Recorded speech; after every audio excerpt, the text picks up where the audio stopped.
petit matin. Va-t'en, lui disais-je. Gueule de flic, gueule de vache, va-t'en! Je déteste les larbins de l'ordre et les hannetons de l'espérance. Va-t'en, mauvais gris-gris, punaise de moignon. Puis, je me tournais vers les paradis pour lui et les siens perdus. Plus calme que la face d'une femme qui ment, et là, bercé par les effluves d'une pensée jamais lasse, je nourrissais le vent. Je délaçais les monstres et j'entendais monter de l'autre côté du désastre un fleuve de tourterelles et de trèfles de la savane que je porte toujours dans mes profondeurs à hauteur inverse du 20e étage des maisons les plus insolentes. Et par précaution contre la force putréfiante des ambiances crépusculaires, arpentées nuit et jour d'un sacré soleil vénérien. Au bout du petit matin, bourgeonnant dansent frêles les Antilles qui ont faim, les Antilles grêlées de petites véroles, les Antilles dynamitées d'alcool, échouées dans la boue de cette baie, dans la poussière de cette file, sinistrement échouée. Au bout du petit matin, l'extrême, trompeuse désolée escarre sur la blessure des eaux, les martyrs qui ne témoignent pas, les fleurs du sang qui se fanent et s'éparpillent dans le vent inutile comme des cris de perroquets babillards. Une vieille vie menteusement souriante, ses lèvres ouvertes d'angoisse désaffectée. Une vieille misère, pourrissant sous le soleil, silencieusement. Un vieux silence, crevant de pustules tièdes, l'affreuse inanité de notre raison d'être. Au bout du petit matin, sur cette plus fragile épaisseur de terre que dépasse de façon humiliante son grandiose avenir, les volcans éclateront. L'eau nue emportera les taches mûres du soleil. Et il ne restera plus qu'un bouillonnement tiède, picoré d'oiseaux marins. La plage des songes et l'insensé réveil. Au bout du petit matin, cette ville plate, étalée, trébuchée de son bon sens, inerte, essoufflée sous son fardeau géométrique de croix éternellement recommençantes. Indocile à son sort, muette, contrariée de toute façon, incapable de croître selon le suc de cette terre, embarrassée, rognée, réduite en rupture de faune et de flore. Au bout du petit matin, cette ville plate, étalée.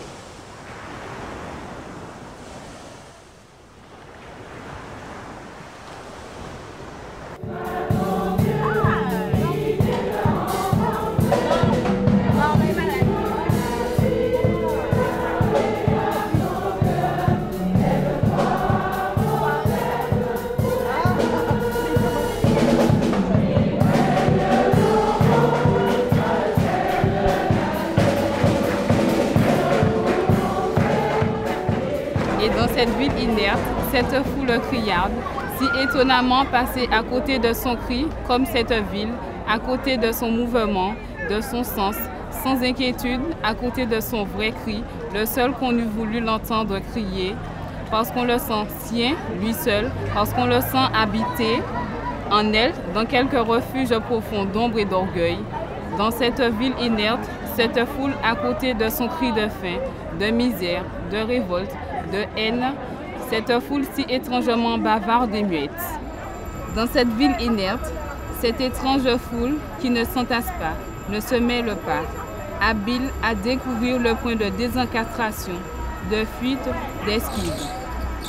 Cette foule qui ne sait pas faire foule, cette foule, on s'en rend compte si parfaitement seule, sous ce soleil, à la façon dont une femme, toute on eût cru à sa cadence lyrique, interpelle brusquement une pluie hypothétique et lui intime l'ordre de ne pas tomber, ou à un signe rapide de quoi sans mobile visible, ou à l'animalité subitement grave d'une paysanne, urinant debout, les jambes écartées, roide. Dans cette ville inerte, Cette foule désolée sous le soleil, ne participant à rien de ce qui s'exprime, s'affirme, se libère au grand jour de cette terre sienne. Ni à l'impératrice Joséphine des Français, rêvant très haut au-dessus de la négraille, ni au libérateur figé dans sa libération de pierre blanchie, ni au conquistador, ni à ce mépris, ni à cette liberté, ni à cette audace. Au bout du petit matin, cette ville inerte et ses au-delà de lèpre, de consomption, de famine, de peur tapie dans les ravins, de peur juchée dans les arbres, de peur creusée dans le sol, de peurs en dérive dans le ciel, de peurs amoncelées et ses fumerolles d'angoisse.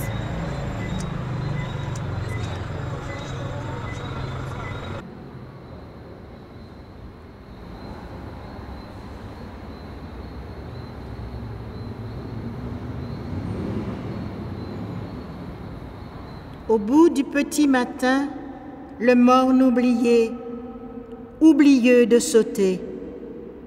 Au bout du petit matin, le morne aux sabots inquiets et dociles, son sang impaludé met en déroute le soleil de ses pouls surchauffés. Au bout du petit matin, l'incendie contenu du morne, comme un sanglot que l'on a bâillonné au bord de son éclatement sanguinaire, en quête d'une ignition qui se dérobe et se méconnaît. Au bout du petit matin, le morne accroupi devant la boulimie aux aguets de foudre et de moulin, lentement vomissant ses fatigues d'homme, le morne seul et son sang répandu, le morne et ses pansements d'ombre, le morne et ses rigoles de peur, le morne et ses grandes mains de vent. Au bout du petit matin, le morne famélique et nul ne sait, mieux que ce morne bâtard, pourquoi le suicidé s'est étouffé avec complicité de son hypoglosse en retournant sa langue pour l'avaler. Pourquoi une femme semble faire la planche à la rivière Capot.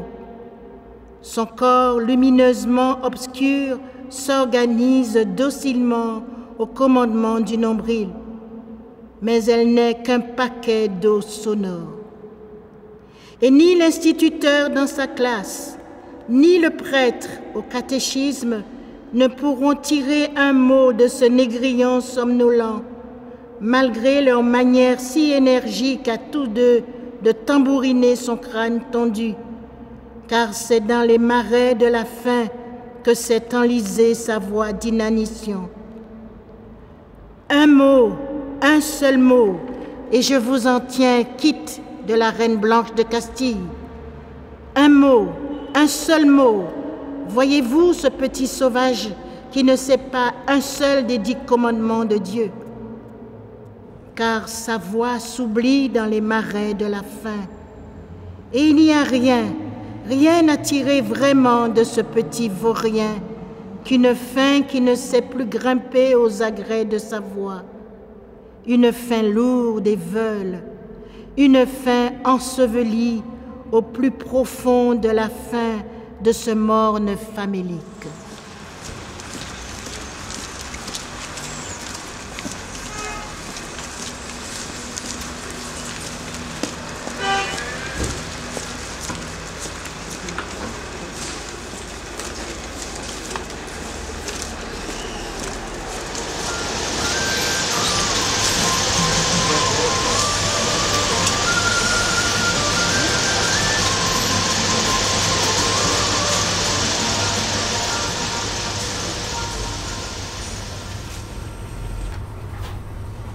Au bout du petit matin, l'échouage hétéroclite, les puanteurs exacerbées de la corruption, les sodomies monstrueuses de l'hostie et du victimaire, les coltis infranchissables du préjugé et de la sottise, les prostitutions, les hypocrisies, les lubricités, les trahisons, les mensonges, les faux, les concussions, l'essoufflement de lâchetés insuffisantes, L'enthousiasme sans un aux poussées surnuméraires, les avidités, les hystéries, les perversions, les arlequinades de la misère, les estropiments, les pruries, les urticaires, les amas tièdes de la dégénérescence. Ici, la parade des risibles et scrofuleux bubons, les poutures de microbes très étranges, les poisons sans alexitaire connus, les sanies de plaies bien antiques, les fermentations imprévisibles d'espèces putrescibles. Au bout du petit matin, la grande nuit immobile, les étoiles plus mortes qu'un balafon crevé, le bulbe thératique de la nuit germé de nos bassesses et de nos renoncements. Et nos gestes imbéciles et fous pour faire revivre l'éclaboussement d'or des instants favorisés, le cordon ombilical restitué à sa splendeur fragile, le pain et le vin de la complicité, le pain, le vin, le sang des épousailles véridiques. Et cette joie ancienne m'apportant la connaissance de ma présente misère, une route bossuée qui pique une tête dans un creux où elle éparpille quelques cases, une route infatigable qui charge à fond de train un morne en haut duquel elle s'enlise brutalement dans une mare de maisons pataudes, une route follement montante, témérairement descendante, et la carcasse de bois comiquement juchée sur de minuscules pattes de ciment que j'appelle notre case. Sa coiffure de tôle ondulant au soleil. Oh, il y a un moustique. Pardon. On reprend. Et cette joie ancienne m'apportant la connaissance de ma présente misère, une route bossuée qui pique une tête dans un creux où elle éparpille quelques cases, une route infatigable qui charge à fond de train un morne en haut duquel elle s'enlise brutalement, dans une mare de maisons pataudes, une route follement montante, témérairement descendante, et la carcasse de bois comiquement juchée sur de minuscules pattes de ciment que j'appelle notre case. Sa coiffure de tôle ondulant au soleil comme une peau qui sèche, la salle à manger, le plancher grossier où luisent des têtes de clous, les solives de sapin et d'ombre qui courent au plafond, les chaises de paille fantomales, la lumière grise de la lampe, celle vernissée et rapide des cancrelats qui bourdonnent à faire mal. Au bout du petit matin, ce plus essentiel pays restitué à ma gourmandise, non de diffuse tendresse, mais la tourmentée concentration sensuelle du gras téton des mornes avec l'accidentel palmier, comme son germe durci, la jouissance saccadée des torrents et, depuis Trinité jusqu'à Grand-Rivière, la grande lèche hystérique de la mer.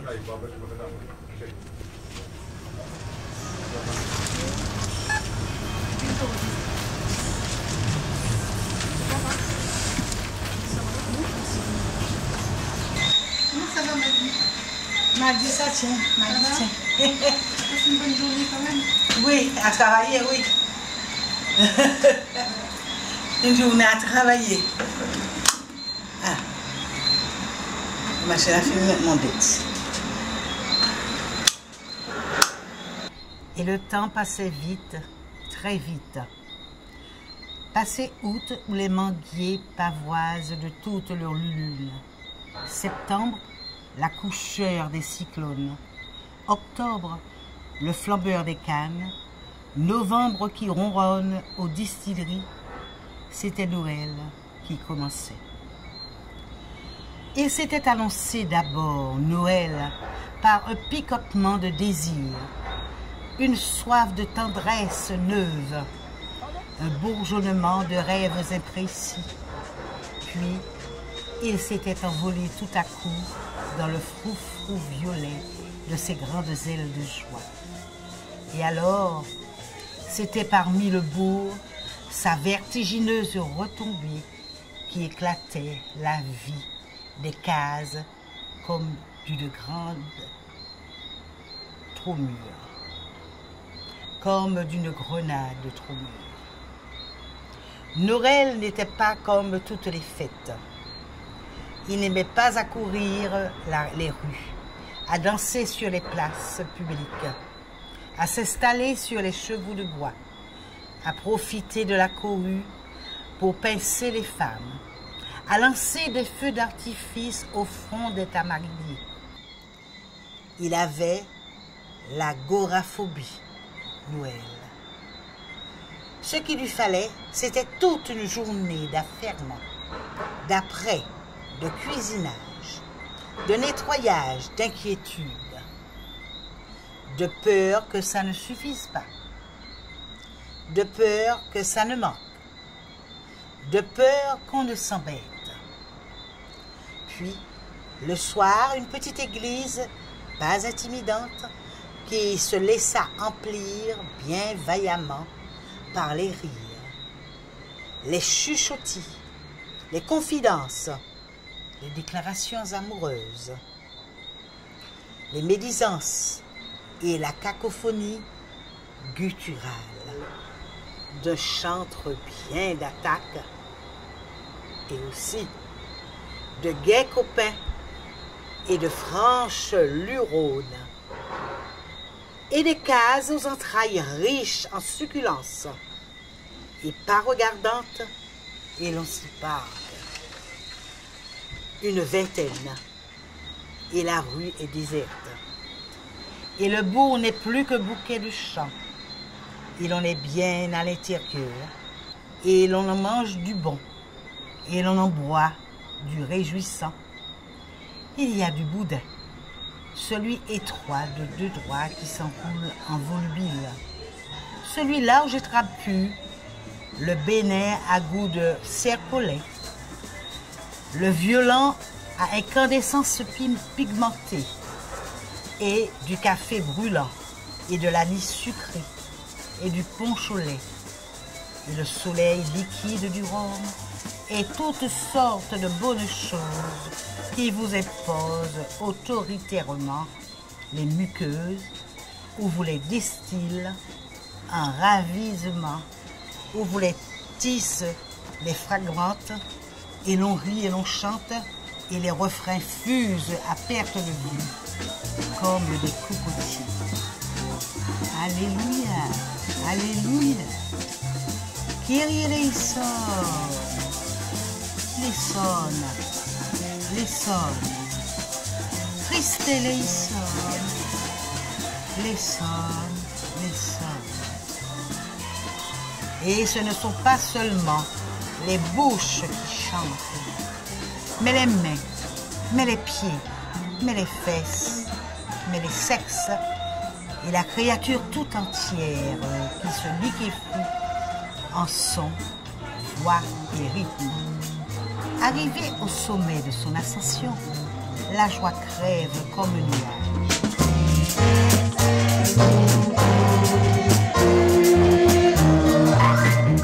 Les chants ne s'arrêtent pas, mais ils roulent maintenant inquiets et lourds par les vallées de la peur, les tunnels de l'angoisse et les feux de l'enfer.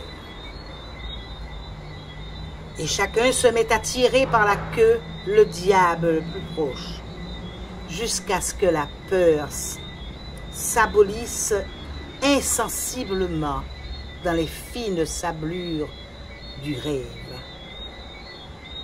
Et l'on vit comme dans un rêve, véritablement. Et l'on boit, et l'on crie, et l'on chante, comme dans un rêve. Et l'on somnole, comme dans un rêve, avec des paupières en pétales de rose.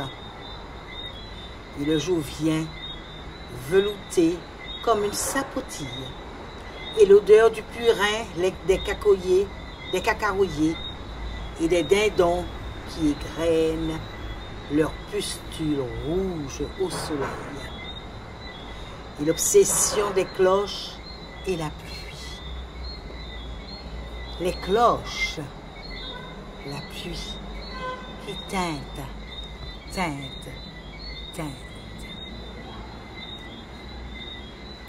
J'ai fait une faute quand même, hein?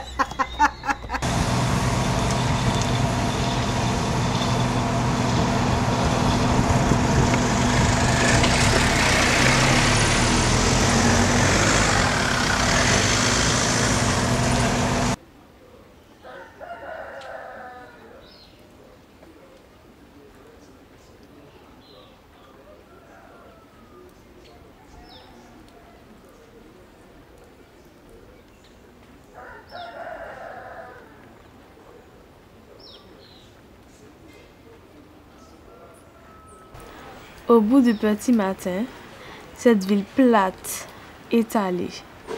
Elle rampe sous les mains sans jamais aucune envie de vriller le ciel d'une statue de protestation. Les dos des maisons ont peur du ciel truffé de feu, leurs pieds des noyades du sol. Elles ont opté de se poser superficielles entre les surprises et les perfidies.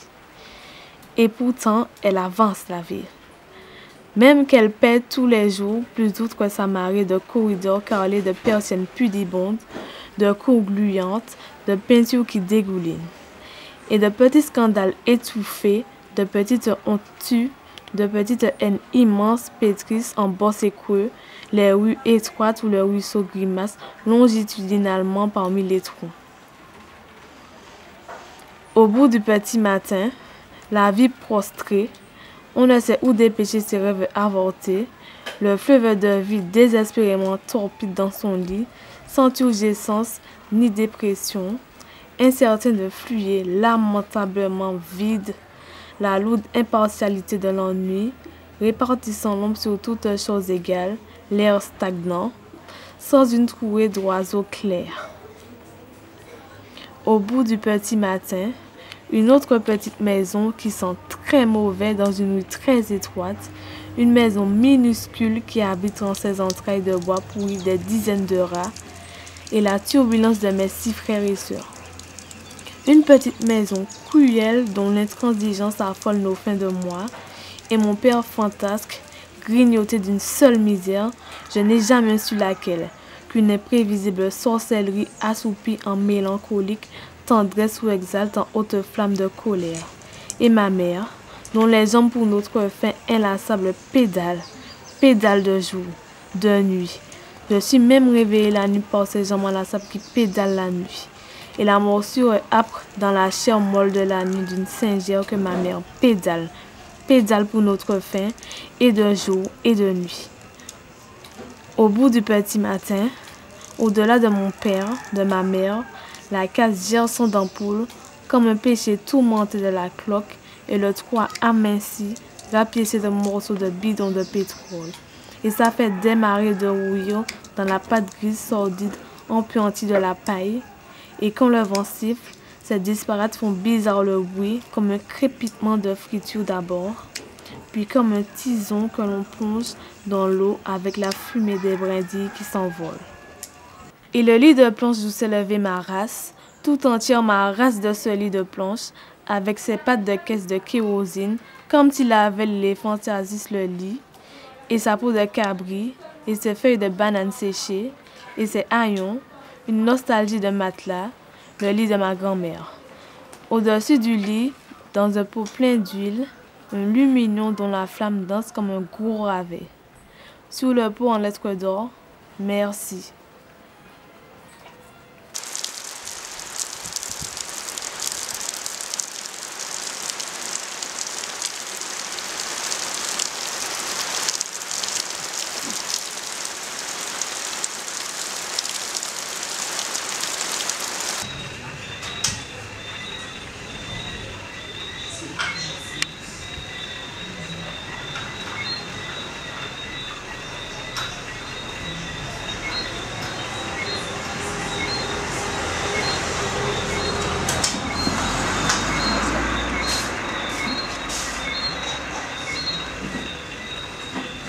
Et une honte, cette rupaille, un appendice dégoûtant, comme les parties honteuses du bourg qui étend à droite et à gauche, tout au long de la route coloniale, la houle grise de ces trois détentes. Descente. Je connais pas ce mot-là, mais ça alors bon. Essente. Je continue? Je recommence. Et une honte, cette rupaille, un appendice dégoûtant comme les parties honteuses du bourg qui étend à droite et à gauche tout au long de la route coloniale, la houle grise de ces trois descentes. Ici, il n'y a que des toits de paille, que l'embrun a bruni et que le vent épile. Tout le monde la méprise, cette rupaille. C'est là que la jeunesse du bourg se débauche. C'est là surtout que la mer déverse ses immondices, ses chats morts et ses chiens crevés. Car la rue débouche sur la plage, et la plage ne suffit pas à la rage écumante de la mer. Une détresse cette plage elle aussi, avec ses tas d'ordures pourrissants, ces croupes furtives qui se soulagent. Et le sable est noir, funèbre. On n'a jamais vu un sable aussi noir. Et l'écume glisse dessus en glapissant. Et la mer la frappe à grands coups de boxe, ou plutôt la mer est un gros chien qui lèche et mord la plage au jarret. Et à force de la mordre, elle finira par la dévorer, bien sûr, la plage et la rupaille avec. Au bout du petit matin, le vent de jadis qui s'élève, les fidélités trahies, le devoir incertain qui se dérobe, et cet autre petit matin d'Europe. Partir. Comme il y a des hommes hyènes, des hommes panthères, je serai un homme juif, un homme cafre, un homme hindou de Calcutta, un homme de Harlem qui ne vote pas. L'homme famine, l'homme insulte, l'homme torture. On pouvait à n'importe quel moment le saisir, le rouer de coups, le tuer. Parfaitement, le tuer, sans avoir de compte à rendre à personne, sans avoir d'excuses à présenter à personne. Un homme juif, un homme pogrom, un chiot, un mendigo. Mais est-ce qu'on tue le remords, beau comme la face de stupeur d'une dame anglaise qui trouverait dans sa soupière un crâne de Hottentote? Non, il ne faut pas que je recommence. À effectuer leurs formalités de police et de douane.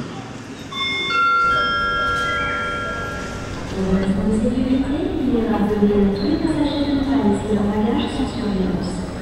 Les informations susceptibles d'être détruites par les services de police. Nous vous rappelons également de ne jamais accepter le bagage d'une autre personne.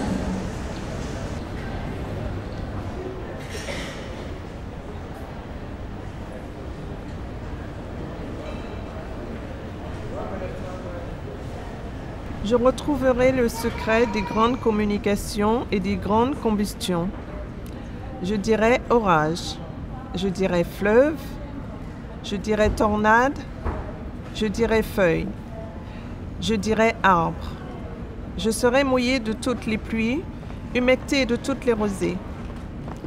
Je roulerai comme du sang frénétique sur le courant lent de l'œil des mots en cheveux fous, en enfants frais, en cailloux, en couvre-feu, en vestiges de temples en pierres précieuses, assez loin pour décourager les mineurs. Qui ne me comprendrait pas, ne comprendrait pas davantage le rugissement du tigre.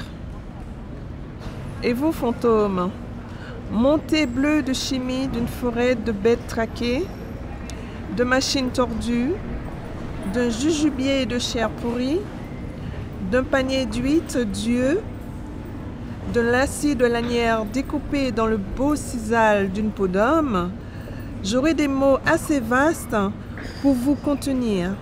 Étroit terre tendue, terre saoule, terre grand sexe élevé vers le soleil, terre grand délire de la montule de Dieu, terre sauvage montée des resserres de la mer, avec dans la bouche une touffe de cécropie.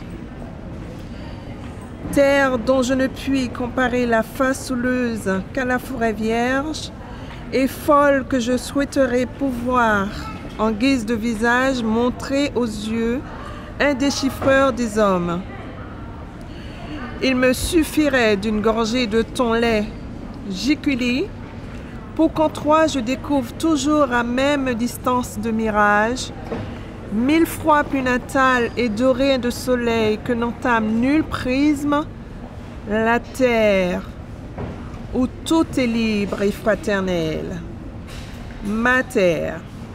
Tous les passagers du vol 3061 à destination de Pointe-à-Pitre à effectuer leurs formalités de police et de douane. Partir. Mon cœur bruissait de générosité emphatique. Partir. J'arriverai, lisse et jeune, dans ce pays mien, et je dirai à ce pays dont le limon entre dans la composition de ma chair, j'ai longtemps erré, et je reviens vers la hideur désertée de vos plaies. Je viendrai à ce pays mien, et je lui dirai, embrassez-moi sans crainte, et si je ne sais que parler, c'est pour vous que je parlerai. Et je lui dirai encore, ma bouche sera la bouche des malheurs qui n'ont point de bouche. Ma voix, la liberté de celles qui s'affaissent au cachot du désespoir. Et venant, je me dirai à moi-même, et surtout mon corps aussi bien que mon âme, gardez-vous de croiser les bras en l'attitude stérile du spectateur, car la vie n'est pas un spectacle. Car une mer de douleur n'est pas un prosénium, car un homme qui crie n'est pas un os qui danse.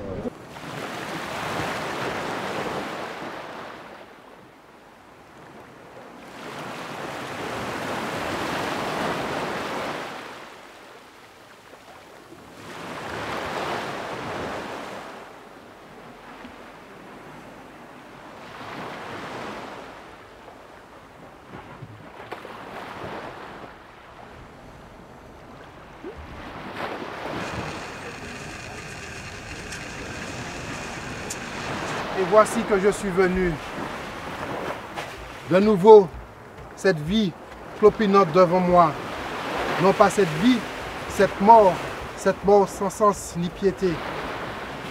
Cette mort où la grandeur piteusement échoue. L'éclatante petitesse de cette mort